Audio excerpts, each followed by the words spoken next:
le rendez-vous des nouvelles technologies. Kintic. saa waay xam nga ñun ñëpp dañu bëgg mburu waaw dañu bëgg croissant dañu bëgg drops dañu bëgg cake ak ñoom seen. Aujourd'hui nous allons parler de la technologie bi nga xam ni c'est relatif effectivement si four yu mag yi nekk si boulangerie wala si yenn pâtisserie n'est-ce pas Tata Maïté? Et c'est important. Alors, parce que nous l'avons en miniature chez nous, hein, les petits fours là. Des petits fours pour faire des petits pains et des trucs comme ça, mais xam nga four yi dañuy différé. Waaw, donc four yi nga xamantene ñun des grillades. Oui, t'as raison. Voilà. Donc nos fours sont plutôt limités dans la grillade, dans xam nga def yenn pâtisserie. Non, am na four yoo xam da ngay dugal benn agneau si biir. Waaw, moom laa la wax 5 feuilles. Moom laa la wax. Man la ñun suñu four yi ñuy yor suñu kër yi. wala flan bi. Waaw. Sama yaay rek moo mën flan nag naa ko xam ne. non wuy leen ma. flan man maa ko mën di. C'est vrai. jël mool bi def ci fi nga assiette bi nga jël def ci ndox ba mu tëmb teg ko ci muy balancer wu. nii sama yaay moo mën flan yaa kenn mënul flan si. flan def ci meew ak jaune def bi nii maa ko mën. ah oui ma jël batteur bi munoo dara. munul dara muy wax lu ko neex. lu ko neex lay wax. wuy ma léegi. four yu mag yi dañuy wax ñun. waa léegi yéen nga ci pâtisserie bi. waaw xam nga pâtisserie boobu noonu ngeen di wax. mooy pâtisserie maison. mooy tey dafa am benn quantité boo xam ne fa la mën a yem. parce que four bu nekk ak ni mu constitué woo maanaam suñu cuisinières yi ñooy nekk four. c'est familial. Voilà, c'est là, c'est des cuisines familiales, des fours familiales. Yoo xam ne en général c'est pas pour 200 000 ou 300 000 choses à faire dedans. Dafa am benn nombre limité boo xam te ne moom nga mën a togg ci biir four yooyu noonu. Alors là on parle de four yi nga xam ne ci boulangerie yi dañ koy gis. C'est des grands fours yoo xam te ne ils ont la capacité de prendre 1000 à peut-être à prendre 500 600 ba 1000 par exemple pain wala 1000 croissants wala 1000 trucs ça dépend. Léegi nag boo demee ci boulangerie en général dañuy am ñetti type four. Ouais, j'ai vu ça. Voilà, ils ont 3 types de fours compartimentés. Bu ci nekk ak li muy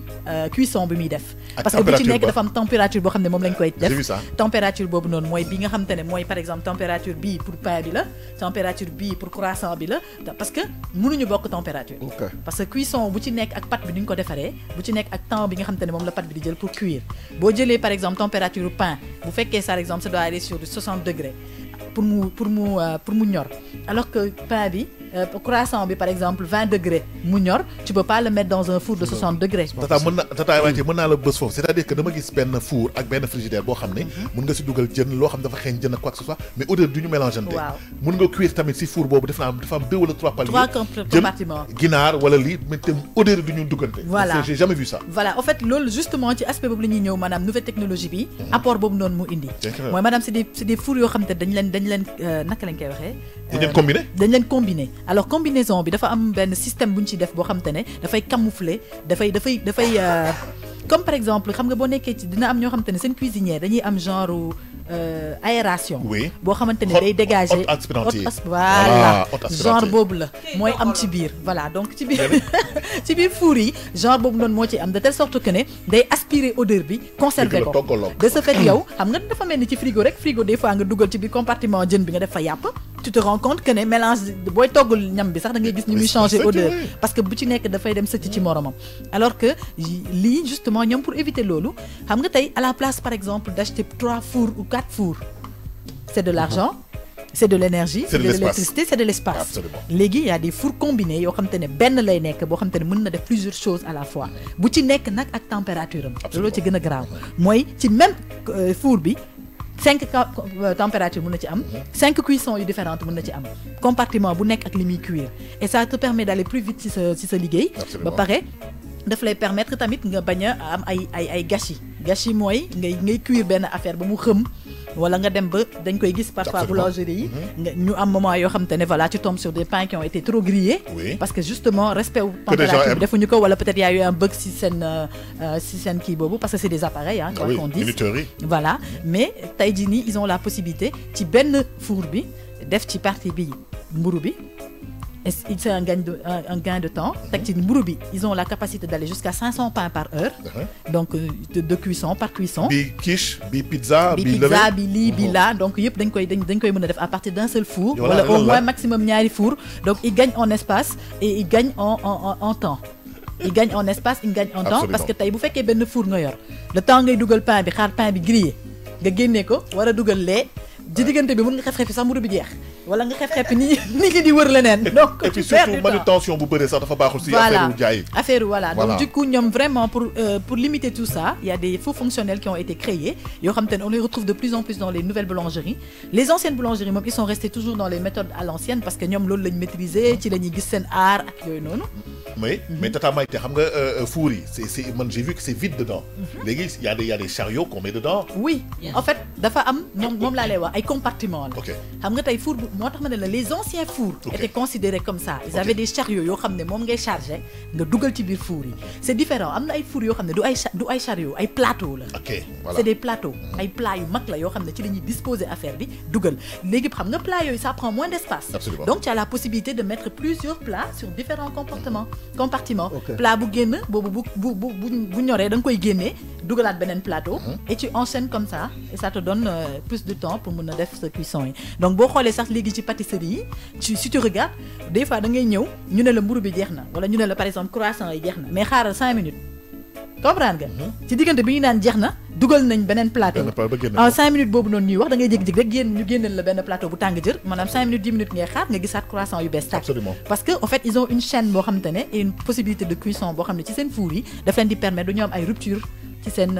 préparation yi. Absolument. Et les grands fours aussi, ça peut concerner effectivement le bétail. Voilà. Par exemple, ça peut concerner le bétail, ça peut concerner aussi une forme alimentation. Tout le monde sait que dans les boulangeries, ils font du recyclage de pain aussi. mburu bi nga xamante ne waaw dañ koy reproduire jël ko def ko leneen waaw loolu yëpp am na. balaa ngay xam ne def lu baax moo am solo période tàngoor nga dem di jënd mburu ba taxaw ci wetu fi chariot bi di génnee loolu boo fa demee ci saa si ngay commencer changer boo bonoon da ngay changer di jubal dootoo dëng sérieux je te promets mais au-delà de loolu sax mburu même mburu bu tàng rek pas mburu bu tàng xam nga mburu mu tàng da ngay xam ne lii da nga koy lekk def ci fromage def ci yooyu mu neex mais Seydina chaleur boobu noonu mais laaj ñu génne mburu yal na yàlla musal ci safara ñu génne mburu ci chariot boobu ñu ñëw rek teg ko xam nga gars yi dañuy rax di xaar rek nga jënd ay 5 pains non c'est beau ñu la ma sal ko ci këy gis nga la temps ngay génn ci boo xefee mburu bi dafay damm tàngoor gi muy tàng sa loxo yi man d'habitude xam nga da nga laa noonu da ngay jël benn moitié bi rek jëndaale beurre rek bàyyi ko sax mu seey nga commencé donc loolu doo ko tal je te dis xoolal wuy ma dama leen dama ko tal ki xamul tàngoor yow est-ce que mës nga dem boulangerie bopp mburu bi du ma romb bopp mburu bi day naan prix ma ne ko karaj day génn rek léegi xam sama rakk loolu moo may énervé ci moom dañ koy yónni mburu balaa mooy ñëw dina dagg bopp mburu te man bopp mburu man laa bëgg xam nga xoolal fu mu ne ñun ñi ngi wax lan mooy togg mburu bi yéen a ngi lekk mburu bi yéen xam nga laa man dañu demoon ba dañu pare woon ci man yoon bi man boo ma yónnee mburu am nga problème bu beesee mu bees ak ñàkk bees balaa maa yegg ñaari bopp yi nag te man ñaari extrémité yi xam nga dinañ la ma sonn yow xam nga ban question laa nekk di posé wu nii laari xam nañ ku koy simi yow xam nañ ko lay simi mais këltis ku koy simi ñun ñëpp man bàyyi leen ma nii rek waa léegi ma ne lu ko neex lay wax on a parlé kii ñi sant Ouchar yi sax lañ ma simi on a parlé des fours grandeur nature bi nga xam ne mooy permettre ñu lakk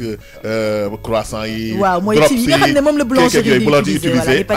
ak les rôtisseries là je veux dire mooy ñu defar ndawal comme on dit léegi nag dafa am beneen aspect boo xam ne il faut qu'on en parle mooy xam nga avant dañ doon jàmm farine bi loolu dafa am leen lu am solo c'est-à-dire que foofu la bon setaay bi boulangerie yëpp foofu lañ koy xamee en fait bon oui après comme yenn saa yi c'est le gonorrhée du dugg wala yooyu yoon ñu comme on disait li ñu doon wax sànq rek xam nga tey les choses évoluent il y a des gens qui ils sont toujours à l'ancienne parce que pétrir une pâte avec la main peut-être am na benn aspect de je sais pas moi boo xam te ne da koy jox plus à la pâte que pétrir avec une machine. C'est pénible. Est-ce que tu comprends? Je pense que je sais pas si c'est un truc psychologique ou c'est un truc sensationnel ou je ne sais pas. Mais am na yenn pâtisserie yoo xamante ne ak yenn boulangerie yoo xam ne ils sont toujours à cette méthode là. Parce que pour ñoom méthode boobu mooy méthode bi baax ci seen mburu mooy def seen particularité mburu. Est-ce que tu comprends wala c'est une particularité pâtisserie dafa mel ni tey man quand je fais de la pâtisserie chez moi je préfère 10 000 fois pétrir avec ma main ma pétrir pâte bi ak sama loxo que ma koy def ak à la machine. loolu lañ naan nooj. waaw man je préfère le faire avec ma main ci laay gën a sentir li may def. mais que su ma jëlee machine mais attends là c'est industriel alors que là-bas c'est non c'est ce que je dis c'est ce que j'explique après derrière l'aspect industriel moi je pense que même avec le matériel dont tu parles maanaam tey y a des mixeurs yoo xamante ne am ay kii de ay naka lañ leen di woowee sax ay batteuses yoo xamante ne ay grand format la yooyu c'est fait pour les voilà justement les grandes préparations boulangerie yi pâtisserie ñoom ñoo koy am machine bi mooy def lépp da ngay def mélange bi rek après machine bi moom mooy pétrir pâte bi. mais nag man je me dis que am nañ sax appareil boo xam te mooy former sax ci boppam. mburu bi Thèse moi je me dis que li Al wax la gis nga àdduna buy dox aussi da ngay dox. ànd ak moom c'est-à-dire avant c'est vrai que bi mu doon wax amul woon fuul ay man je me rappelle bi ñu gën a nekk boy ci ban waaw ban ni si lañ ko doon. waaw non yow moom. yow dinaa la mburu ban bi la ci ban lañ doon lekkee mais àdduna buy dox da ngay gis des fois y a x boulangerie. mais boulangerie bu nekk dafa am particularité ci mburoom. bien sûr. donc ça dépend man je me dis que rek mi ngi nekk ci mélange bi. parce que ku nekk am nga nooy. et gain de temps bi sax li may wax sànq gain de temps bi tey temps bi ngay jël pour pétrir c'est de l'énergie c'est du temps. tey par exemple la machine. dafa mel ni tey gis nga suñu. tu peux pas faire 1000 pains. 1000 pains nga bu ko def ak sa mais dafa métti kan dañ ko daan def parce que amuñu woon solution mais tey les appareils là sont là ba pare teg ci quand tu bats une pâte xam nga tey dafa am mélange boo xam ne da nga ko war a def dafa war a homogène homogénéité wu mélange boobu noonu dafa jël temps donc l'appareil te le fait en 2 minutes loo xamante ne yow tu le fais en 10 minutes ou en 30 minutes l'appareil te le fait en 10 minutes donc tu gagnes du temps man sama yaay de daawoon na ma ne papi kaay ma ñëw ma ne ma battil ma nen bi pour defar mayonnaise maison xaw naa dee voilà yow la nga def séparation blanc d'œuf beeg jaune d'œuf bi war a batti lii war a batti lee dafa métti c'est dur ça c'est un travail très dur boo koy def boo paree sa yii da nga koy sentir mais nag il y a 2 catégories de boulangers il y a les gars qui sont dans l'industriel ak ñoo xam ni ils le font maison dans le traditionnel et c'est ça leur particularité am na benn gars bu nekk ci corniche bi 4800 la kii am di jar pain brioche parce que c'est parce que traditionnel bi lay utiliser tu sens toujours la différence oui donc il est cher mais il est bon tu sens toujours la différence dans sa composition non mburu mais im koy artisanal mais kilo bi lay jaay loolu non mais ça dépend am na 4000 am na ça dépend ci li ngay jënd rek 5 fois plus cher que lui waaw li ma bëgg a laaj mooy et après mburu bi dafay am ay spécialité bu ci nekk ak lu spécial lu ci nekk ak ñoomin seen voilà ak produit yi muy utiliser surtout ak produit yi ñu muy utiliser ak ñoomin seen alors loolu non pas kilo mburu mais kilo mburu bi je pense que c'est un peu plus cher mais ay gâteau ak yooyu yëpp c'est vraiment plus cher parce que il le fait maison et bàyyi ki mu terminer yow boucle voilà donc on parlait de four yi nga xamante ne on peut même les avoir chez soi c'est des fours que tu peux acheter chez soi si tu as de l'espace su fekkee tu es par exemple une passionnée de la pâtisserie am na tey ay cuisinières yoo xamante ne ay multifonctions lañ ay cuisinières yu mag yoo xamante ne c'est fait pour ñi nga xam dañuy def pâtisserie maison yeeg ñoom et c'est encastré maintenant voilà ça prend pas d'espace comme dans les micro-ondes il y a des micro-ondes qui te font de la cuisson de pâtisserie loolu yëpp am na donc lépp dépendre na ci li nga xam ne mooy sa objectif ci sa préparation lan nga bëgg a jënd alors aspect hygiène bi nga doon wax sànq nag moom lépp dépendre na ci nit ñi parce que tey même ces matériels là ils ne sont pas à l'abri des saletés yow yaay gérer sa environnement fi ngay liggéeyee de telle sorte que dafay set comme ni docteur yi di def booy dugg ci hôpital da ngay sol ay pantoufles protéger sa kanam protéger sa yaram parce que tout simplement éviter microbe yi nga indaale leen ñoom tamit ci même cadre boobu la ñu war a nekk ci seen environnement lekk dañu war a def de telle sorte que ce soit sain benn microbe bu mu fa dugg benn saleté bu mu fa dugg donc fexe ba foofu di set tout le temps absolument et je rends hommage au président de la fédération des boulangers du Sénégal monsieur Guèye bi nga xam ne il a fait un excellent boulot un excellent boulot parce que mburu imagine toi da ngay yeewu gisoo mburu nga feebar voilà